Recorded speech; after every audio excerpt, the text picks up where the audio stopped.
దేశంలోని అనేక రాష్ట్రాల రాజకీయానికి, ఆంధ్రప్రదేశ్, తెలంగాణ రాజకీయానికి ఒక పెద్ద డిఫరెన్స్ ఉంది.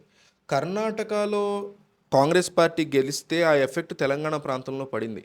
అయితే తెలంగాణలో జరిగేటువంటి ఎలక్షన్‌లు దానికొచ్చినటువంటి రిజల్ట్‌లు ఖచ్చితంగా ఆంధ్రప్రదేశ్‌లో దాని మీద ఎఫెక్ట్ ఉంటుంది అనేది మనం చెప్పలేనటువంటి పరిస్థితి.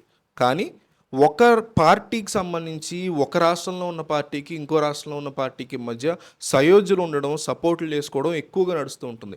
ఇది ఎందువల్ల అంటే ఆంధ్రప్రదేశ్‌లో ఉండేటువంటి ప్రతి రాజకీయ పార్టీకి సంబంధించిన పారిశ్రామికవేత్తలు కావచ్చు, సపోర్ట్ చేసేవాళ్ళు కావచ్చు, ఎంపీలు కావచ్చు, ఎమ్మెల్యేలు కావచ్చు, బడా లీడర్లు కావచ్చు, వీళ్ళందరూ కూడా డెఫినెట్లీ వాళ్ళ బిజినెస్ మూలాలన్నీ హైదరాబాదులోనే ఉంటున్నాయి.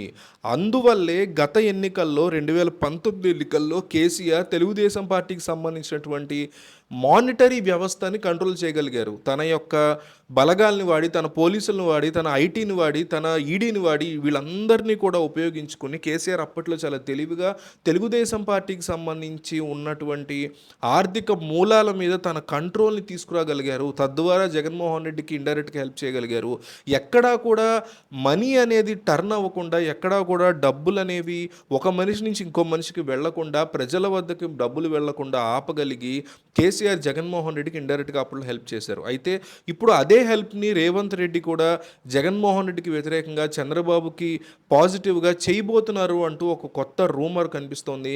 తెలుగుదేశం పార్టీకి సపోర్ట్ చేసేటువంటి కొన్ని యూట్యూబ్ ఛానళ్ళు ఈ విషయాన్ని ఎక్కువగా వైరల్ చేస్తున్నాయి, హైలైట్ చేస్తున్నాయి. గతంలో తెలుగుదేశం పార్టీ నుంచి బయటకు వచ్చి ఈరోజు తెలంగాణలో ఉన్నటువంటి కాంగ్రెస్ పార్టీలో చేరి తెలంగాణకి ముఖ్యమంత్రిగా అయినటువంటి రేవంత్ రెడ్డి ఏ రోజు కూడా చంద్రబాబు నాయుడిని తక్కువ చేసి మాట్లాడలేదు.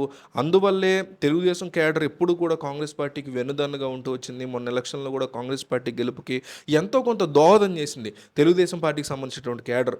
సో ఇదే తెలుగుదేశం పార్టీ క్యాడర్ తనతో ఎప్పుడు ఉండాలంటే ఏపీలో తెలుగుదేశం పార్టీ అధికారంలోకి వస్తేనే తనకి తెలంగాణ ప్రాంతంలో బెనిఫిట్ ఉంటుందని గుర్తించిన రేవంత్ రెడ్డి ఒకప్పుడు కేసీఆర్ ఎట్లా అయితే తెలుగుదేశం పార్టీకి సంబంధించినటువంటి ఆర్థిక మూలాలను కంట్రోల్లోకి తీసుకున్నారో, అట్లాగే ఇప్పుడు వైసీపీకి సంబంధించినటువంటి కొన్ని ఆర్థిక మూలాల విషయంలో రేవంత్ రెడ్డి టార్గెట్ చేశారు అంటూ కొన్ని గాసిప్లు, కొన్ని రూమర్లు వినిపిస్తున్నాయి.